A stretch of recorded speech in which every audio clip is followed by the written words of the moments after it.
देवादिदेव महादेव की आराधना के 16 सोमवार का व्रत, तप और साधना पूर्ण करने के बाद समूचे वागड़ अंचल में मंगलवार को मनसा चौथ व्रत पर्व मनाया गया। 4 माह पहले किए गए इस व्रत का उद्यापन जिले के शिव मंदिरों में व्रतधारी और श्रद्धालुओं ने किया, जिसमें बड़ी संख्या में श्रद्धालु उमड़े। जिला मुख्यालय पर वनेश्वर शिवालय में तड़के से ही श्रद्धालुओं ने पहुंचना आरंभ कर दिया। वनेश्वर महादेव मंदिर पर व्रत लेने वाले श्रद्धालुओं की रेलम पेल से मेले सा माहौल रहा। वागड़ का यह प्रसिद्ध धार्मिक उत्सव श्री मनसा व्रत महादेव का उद्यापन का आज का दिन हर्षोल्लास से मनाया जा रहा है। यह उत्सव श्रावण शुद्धि चौथ से लेकर के कार्तिक शुद्धि चौथ तक प्रत्येक सोमवार को व्रतधारी अपने अपने महादेव की पूजा कर व्रत लेते हैं। साथ ही प्रति सोमवार को कथा सुन करके अपने महादेव की इच्छा पूरी करने की जो भी उनकी मन भावना होती है उससे वो प्रार्थना करते हैं। मनोवांछित फल की कामना को लेकर किए जाने वाले व्रत के उद्यापन को लेकर तड़के से ही वनेश्वर शिवालय में व्रत धारण करने वाले श्रद्धालुओं की भीड़ उमड़ पड़ी। श्रावण माह से आरंभ होकर कार्तिक माह में शुक्ल पक्ष की चतुर्थी को पूर्ण होने वाले 4 माह के इस व्रत को लेकर वनेश्वर शिवालय पहुंचना शुरू हो गए हैं। इस दौरान मंदिर परिसर के बाहर तक व्रत धारण करने वालों की कतार लगी हुई है।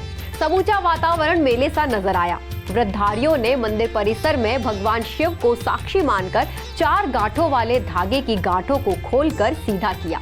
1 रुपए का सिक्का और सुपारी का पूजन किया। मनसा चौथ व्रत की कथा का श्रवण करने के बाद सिक्के और सुपारी को शिव मंदिर में अर्पित किया और भगवान के समक्ष अपनी मनोकामना पूरी करने की प्रार्थना की। इस दौरान मंदिर परिसर में जय महादेव की गूंज रही। श्रावण चौथ से लिया जाता है और श्रावण कार्तिक शुद्धि चौथ के दिन उद्यापन होता है। इसके बीच में जितने भी सोमवार आते हैं व्रत करना पड़ता है, कथा सुननी पड़ती है। जितने सोमवार आते हैं और कथा सुननी जरूरी है। अगर कथा नहीं सुने तो का सोना पड़ता है, गुस्सा पड़ना पड़ता है। पूजा अर्चना के बाद व्रतधारियों ने मंदिर परिसर में भगवान शिव को गुड़ से निर्मित मोदक का विशेष भोग अर्पित किया। इस मोदक को बनाने के लिए 4 किलो गेहूं का आटा, 1.25 किलो शुद्ध घी और 1 किलो गुड़ का प्रयोग किया जाता है। सामग्री में से 1 भाग भगवान महादेव के लिए, 1 भाग चींटियों और कीड़े मकोड़ों के लिए, 1 भाग छोटे छोटे बच्चों के लिए, 1 भाग गौचारण कराने वाले ग्वाल के लिए होता है। शेष भाग व्रती नर नारियों तथा उसके परिजनों के लिए प्रसाद के रूप में निर्धारित रहता है। उद्यापन है जिसमें मतलब ये लोग आज के दिन करते हैं और पेड़ सुबह 3 बजे से चालू है, 2:30 बजे से और ये लगभग रात की 12 बजे तक यही स्थिति रहेगी। दोपहर 12-1 बजे बाद स्नान करेंगे। इसमें कहाँ से लोग आते हैं? आस पास के सभी गाँव, भांसड़ा, डूंगरपुर, प्रतापगढ़ और लोकल तो सभी लोग आते हैं। जिनके आस पास जितने भी गाँव है हजारों गाँव मतलब आते हैं। हजारों की लाखों की संख्या हो जाएगी। शाम तक 25-40 होगी।